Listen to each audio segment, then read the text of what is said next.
उत्तरी इजराइल के कैसरिया में प्रधानमंत्री बेंजामिन नेतन्याहू के आवास पर 2 फ्लैश बम दागे गए, लेकिन कोई नुकसान नहीं हुआ। इजरायली राष्ट्रपति ने हमले की निंदा की और जांच की आवश्यकता पर जोर दिया। यह घटना हाल के तनाव का हिस्सा है। न्यूयॉर्क के तट पर एक विमान ने बेलनाकार वस्तु के साथ नजदीकी सामना किया। पेंटागन की रिपोर्ट के मुताबिक यह उड़ान सुरक्षा का संभावित मुद्दा है। कुल 757 अज्ञात घटनाओं में से 272 नई घटनाएं हाल ही में दर्ज की गई है। उत्तरी इजरायल में पीएम बेंजामिन नेतन्याहू के घर के बगीचे में 2 फ्लैश बम दागे गए। सौभाग्यवश नेतन्याहू और उनका परिवार घर पर मौजूद नहीं थे।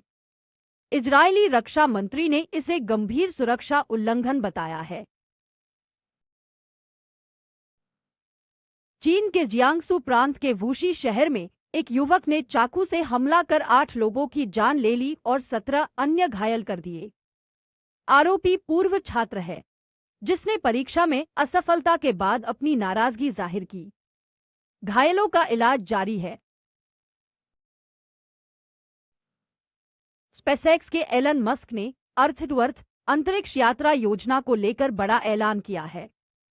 शक्तिशाली स्टारशिप रॉकेट द्वारा यात्री कुछ ही घंटों में किसी भी गंतव्य तक पहुंच सकेंगे। सामाजिक मीडिया पर यह योजना तेजी से वायरल हो रही है। ईरान ने अमेरिका को स्पष्ट किया है कि वह पूर्व राष्ट्रपति डोनाल्ड ट्रंप की हत्या का कोई इरादा नहीं रखता। यह बयान 2020 में कासिम सुलेमानी की हत्या के संदर्भ में आया है, जब दोनों देशों के बीच तनाव बढ़ा था। ईरान अब अंतर्राष्ट्रीय कानून के तहत न्याय की मांग कर रहा है। पाकिस्तान के बलूचिस्तान प्रांत में विद्रोहियों के हमले में 7 सैनिकों की मौत हो गई और 18 घायल हुए हैं। प्रधानमंत्री शहबाज शरीफ ने इस हमले की कड़ी निंदा की है। हमले ने सुरक्षा व्यवस्था पर गंभीर सवाल खड़े किए हैं। सूडान के गृहयुद्ध से भागकर चाड पहुंची एक महिला ने बताया कि भूख और गरीबी के कारण उसे यौन शोषण का सामना करना पड़ा। कई शरणार्थी महिलाएं मदद के बदले अपने सम्मान को खोने को मजबूर हैं। राहत एजेंसियां शोषण रोकने की कोशिश कर रही हैं।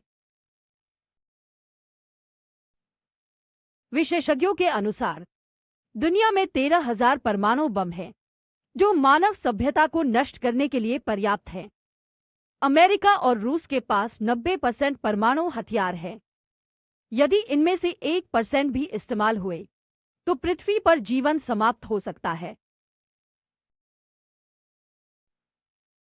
सोशल मीडिया प्लेटफॉर्म ब्लूस्की ने पिछले हफ्ते 2.5 मिलियन नए यूजर्स जोड़कर कुल संख्या 16 मिलियन तक पहुंचा दी है। यह प्लेटफॉर्म एक्स को कड़ी टक्कर दे रहा है, खासकर अमेरिका में ट्रंप की जीत के बाद। इजरायल ने अक्टूबर के अंत में ईरान के सैन्य ठिकानों पर एक बड़ा हवाई हमला किया, जिसमें 100 से अधिक लड़ाकू विमानों का इस्तेमाल हुआ। इजरायली अधिकारियों का दावा है कि इस हमले में ईरान की सीक्रेट न्यूक्लियर रिसर्च सुविधा को निशाना बनाया गया। अमेरिकी राष्ट्रपति डोनाल्ड ट्रंप ने अपने दूसरे कार्यकाल के लिए महत्वपूर्ण नियुक्तियों की घोषणा की है। इनमें कई विवादास्पद चयन शामिल है, जिनमें से कुछ को सीनेट की मंजूरी की आवश्यकता होगी। ट्रंप अवकाशकालीन नियुक्तियों का भी उपयोग करने पर विचार कर रहे हैं।